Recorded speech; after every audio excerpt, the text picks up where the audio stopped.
আমি আরেকটা কথা বলতে চাই, খালেদা জিয়া অসুস্থ, তাকে বিদেশে পাঠাও, আল্লাদের আর শেষ নাই।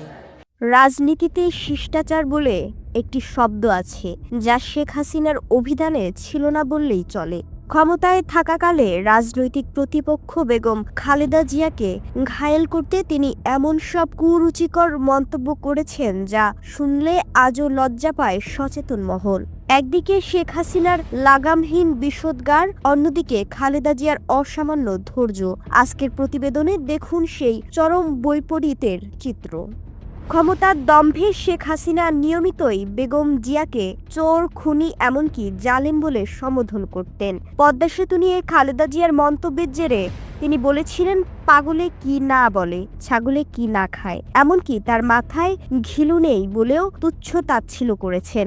2014 সালের নির্বাচন নিয়ে খালেদা জিয়ার এক বক্তব্যের জেরে ভোটারদের কুকুর বলতেও দ্বিধা করেননি হাসিনা। আরাফাত রহমান কোকোর মৃত্যুর পর শোক জানাতে গিয়ে তিনি খালেদা জিয়াকে উদ্দেশ্য করে ছোটলোক শব্দটি ব্যবহার করেছিলেন। সংসদে দাঁড়িয়ে খালেদা জিয়ার ঘুম থেকে ওঠা নিয়ে ব্যঙ্গ করা কিংবা বেশি বাড়াবাড়ি করলে জেলে পাঠিয়ে দেব, এমন হুমকি ছিল শেখ হাসিনার নিত্যদিনের রাজনৈতিক ভাষা। কিন্তু মুদ্রার উল্টো পিঠটি ছিল সম্পূর্ণ ভিন্ন। রাজনৈতিক বিশ্লেষকরা বলছেন, শেখ হাসিনা যেখানে ঈর্ষাপরায়ণ হয়ে ক্রমাগত ব্যক্তিগত আক্রমণ শানিয়েছিলেন, সেখানে বেগম খালেদা জিয়া দেখিয়েছেন অনন্য রাজনৈতিক শিষ্টাচার ও ব্যক্তিত্ব।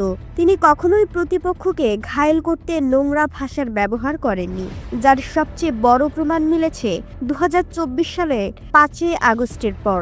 পট পরিবর্তনের পর তিনি পতিত প্রধানমন্ত্রীর বিরুদ্ধে একটি কটু কথা না বলে উল্টো প্রতিহিংসার বদলে জাতীয় ঐক্যের ডাক দিয়ে স্থাপন করেছেন এক ঐতিহাসিক নজির। ইতিহাস কাকে কিভাবে মনে রাখবে, হিংসুটে শাসক নাকি আপসহীন নেত্রী হিসেবে?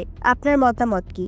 কমেন্টে জানান এবং নতুন আপডেট পেতে এখনই সাবস্ক্রাইব করুন আমাদের চ্যানেলটি এবং পাশে থাকা বেল আইকনটি ক্লিক করতে ভুলবেন না।